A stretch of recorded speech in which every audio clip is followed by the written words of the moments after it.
പ്രണയമായിരുന്നു എനിക്ക്. പെരുത്ത് പ്രണയമായിരുന്നു. ഇഷ്ടമായിരുന്നു എനിക്ക്. ഒരുപാട് ഇഷ്ടമായിരുന്നു. മഴക്കും വെയിലിനും കാറ്റിനും നിലാവിനും അറിയാം എൻ്റെ പ്രണയത്തെ. നജാത്തിലെ ഓരോ വരാന്തകൾക്കും തൂണിനും ചുമരിനും ബെഞ്ചിന് പോലും അറിയാം എൻ്റെ പ്രണയത്തെ. എന്നിട്ടും എന്നെ ചതിച്ച് വഞ്ചിച്ചു പോയവൾ.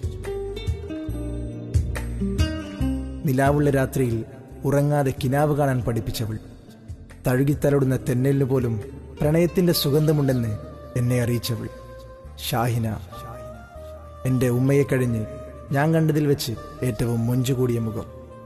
ഞാനറിയാതെ എൻ്റെ മനസ്സിനെ കീഴടക്കിയ ആ ഉമ്മച്ചിക്കുട്ടി. മൊഹബത്തും മണ്ണാങ്കട്ടയുമില്ലാത്ത എൻ്റെ മനസ്സിലേക്ക് മൊഹബത്തും നിറച്ച ബാഗുമായി വന്നു.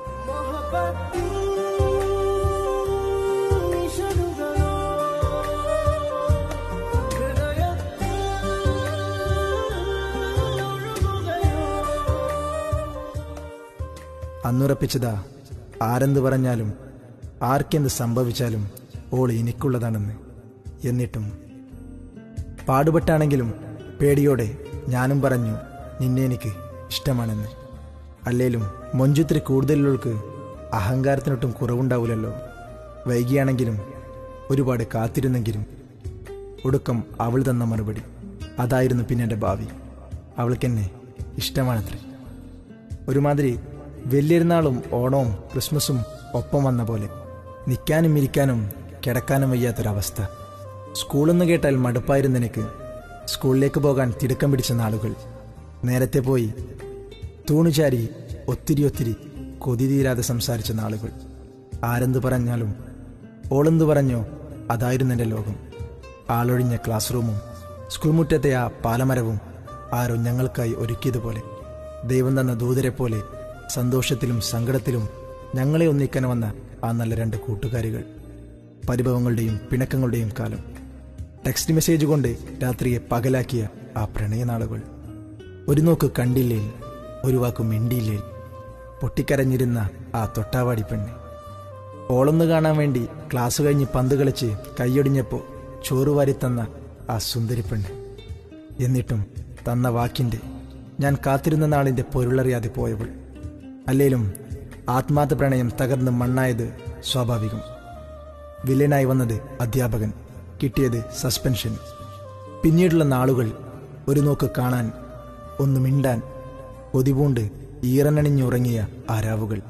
പതിവായി കണ്ടിരുന്ന എൻ്റെ പെണ്ണിനെ പിന്നീട് കാണാൻ കിട്ടുന്നത് ആഴ്ചകളിൽ ഒരു തവണ മാത്രം. ഫോൺ വിളിയില്ല, ടെക്സ്റ്റ് മെസ്സേജ് ഇല്ല, ആരോട് ചോദിച്ചാലും അവളെക്കുറിച്ചൊരു വിവരവുമില്ല. ഒരു നോക്കു കാണാൻ പൊട്ടിപ്പെയ്ത മഴയിൽ ഒട്ടിവിറച്ച് ഞാനെന്ന് പോയ ആ രാത്രികൾ. നിരാശ മാത്രമാണെങ്കിലും പ്രതീക്ഷിക്കാനായി അവൾ തന്ന ആ വാക്കുകൾ. ജൂലൈ 25, സ്നേഹത്തിൻ്റെയും ആനന്ദത്തിൻ്റെയും സന്തോഷത്തിമർപ്പിൽ മൈലാഞ്ചി മഞ്ചുള്ള ആ പെരുന്നാൾ രാവിൽ എനിക്ക് വന്ന ടെക്സ്റ്റ് മെസ്സേജ്. കണ്ണീരൊളിച്ചാണേലും ഒടുക്കം ഞാനത് വായിച്ചു തീർത്തു. അവളുടെ മെസ്സേജാ. അവൾക്ക് കല്യാണമാണത്രേ. എന്നിട്ടും മെസ്സേജിൻ്റെ ഒടുവിൽ എനിക്ക് തന്ന ആ പ്രതീക്ഷ, അവൾ തന്ന ആ വാക്ക്, അവൾക്കൊരു കുഞ്ഞുണ്ടാവുകയാണെങ്കിൽ അത് എൻ്റെ കുഞ്ഞാണെന്ന്. ആർക്കറിയാം പൊട്ടിപ്പെണ്ണ് ആവേശപ്പുറത്ത് നെട്ടിപ്പറഞ്ഞ നുണകളാണെന്ന്, എന്നെ ചതിച്ചതാണെന്ന്, വെറുതെ മോഹിപ്പിച്ചതാണെന്ന്. കല്യാണപ്പന്തലിൽ അവൾ ചിരിച്ചപ്പോൾ പിഴഞ്ഞു പൊട്ടിയത് എൻ്റെ ഹൃദയമായിരുന്നു. എനിക്ക് വേണ്ടി കല്യാണം കൂടാതെ സമരം ചെയ്ത കൂട്ടുകാർക്ക് നഷ്ടമായത് ഒരു ചിക്കൻ ബിരിയാണി. എന്നോർക്കാറുണ്ടോ എന്നറിയില്ല, കാണാൻ കൊതിയുണ്ടോ എന്നറിയില്ല. വെറുതെ എന്നെ മോഹിപ്പിച്ച് വഞ്ചിച്ചു പോയവൾ. നിനക്ക് പകരം മറ്റൊരാളിലെന്ന് ഞാൻ പറഞ്ഞതെന്ന് ഓർമ്മയുണ്ടോ എന്നറിയില്ല. എങ്കിലത് നിന്നെപ്പോലെ ഒരു നേരം പോക്കിന് പറഞ്ഞതല്ല. അന്ന് ഞാനെടുത്ത വാക്കാ, എൻ്റെ മനസ്സിൽ നിന്ന് പറഞ്ഞ സത്യങ്ങളാ. വഞ്ചകി എന്ന കഥയുടെ ശബ്ദാവിഷ്കരണമാണ് നിങ്ങൾ കേട്ടത്. കഥ മുഹമ്മദ് യാസിർ ഏപ്പിക്കാട്. ശബ്ദം ഷാഹിദ്.